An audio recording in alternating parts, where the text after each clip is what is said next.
دوستان گرامی، آیا حضرت محمد مصطفی صلی الله علیه و سلم را از قلب دوست داریم؟ از صمیم قلب دوست داریم؟ آیا حضرت محمد مصطفی صلی الله علیه و سلم را از جان ما، از مال ما، از اولاد ما، از پدر و مادر ما کرده بیشتر دوست داریم؟ چون که این حضرت محمد مصطفی صلی الله علیه و سلم پیغمبر ما تو هست.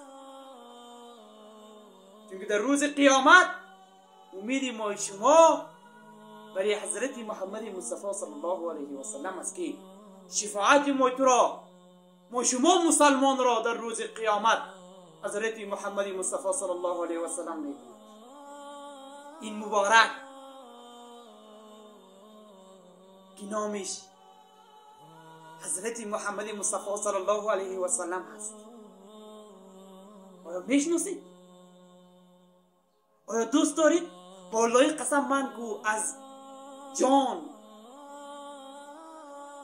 از مال، از پدر و مادرم کرده حضرت محمد مصطفی صلی الله علیه و سلم رو بیشتر دوست دارید.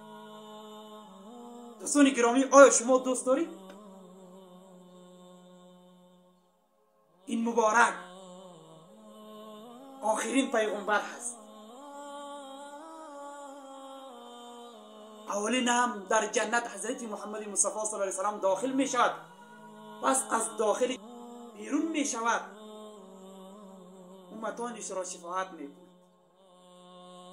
همه امتانش را از داخل جهنم می کشد. همراه امتانش گرد داخل جنت می رود.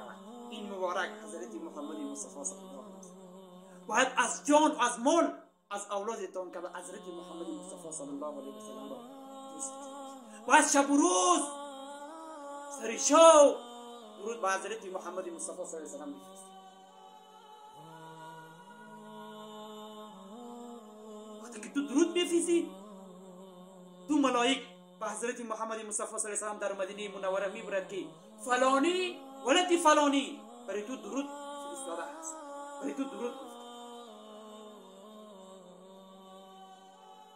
از فلانی جای، از فلانی منطقه میگوید که برای تو حضرت محمد مصطفی صلی الله علیه و سلم برای تو درود فرستاد. چقدر حضرت محمد صلی الله علیه و سلم خوشحال میشه.